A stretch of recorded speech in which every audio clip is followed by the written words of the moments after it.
அஸ்ஸலாமு அலைக்கும். எல்லாம் எப்படி இருக்கீங்க? இன்றைக்கி நம்ம செய்ய போகிறது என்னென்னா ஜவ்வரிசி வடை செய்ய போகிறோம். ஜவ்வரிசி வடை நான் வந்து 400 கிராம் எடுத்திருக்கேன். ஊற வச்சுருக்கேன்.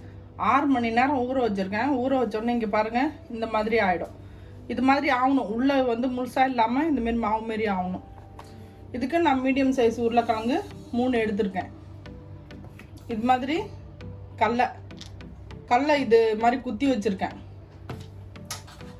ஒரு வெங்காயம் எடுத்திருக்கேன், கொஞ்சம் கருவேப்பிலை, 4 மிளகா. எல்லாத்தையும் நம்ம ஒன்றா மிக்ஸ் பண்ணிக்கலாம். பாருங்க, கொஞ்சோண்டு தண்ணி தொட்டுக்கோங்க.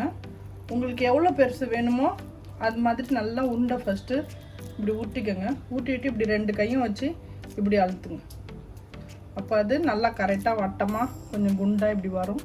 நம்ம இது வெடிச்சிருந்துச்சுன்னா நம்ம இப்படி பண்ணிக்கணும். வெடிக்க விடாத அளவுக்கு நம்ம செய்யணும்.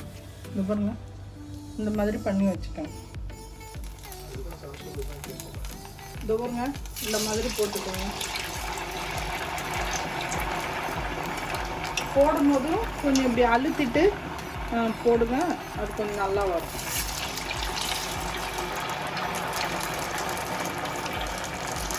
இந்த வடை கொஞ்சம் மொத்தமாக தான் இருக்கணும். நம்ம மொத்தமாக இருந்தால் தான் அது பார்க்க நல்லாயிருக்கும், சாப்பிட்றதுக்கும் நல்லாயிருக்கும். பாருங்க, நான் போட்டேன்ல 2 நிமிஷம் வரைக்கும் நான் கரண்டியே அதில் போடல.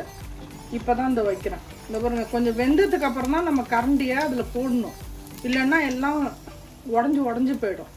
இதே மாதிரியே நம்ம கொஞ்சம் வேகணும். இந்த நுர பூரா அடங்கி இருந்தோன்னா நம்ம எடுத்துட்டு திருப்பி விட்டுப்போம். அது அப்புறமா ஒன்றா ஆயிடும். இந்த பாருங்க, நல்ல கலர் வந்துருச்சு பாருங்க. நான் எடுக்க போகிறேன். இந்த பாருங்க, இந்த கலர்.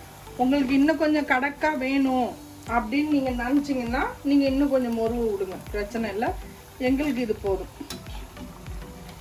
இந்த பாருங்க, கலர் பாருங்கள் எவ்வளோ செம்மையாக இருக்குது பாருங்கள்.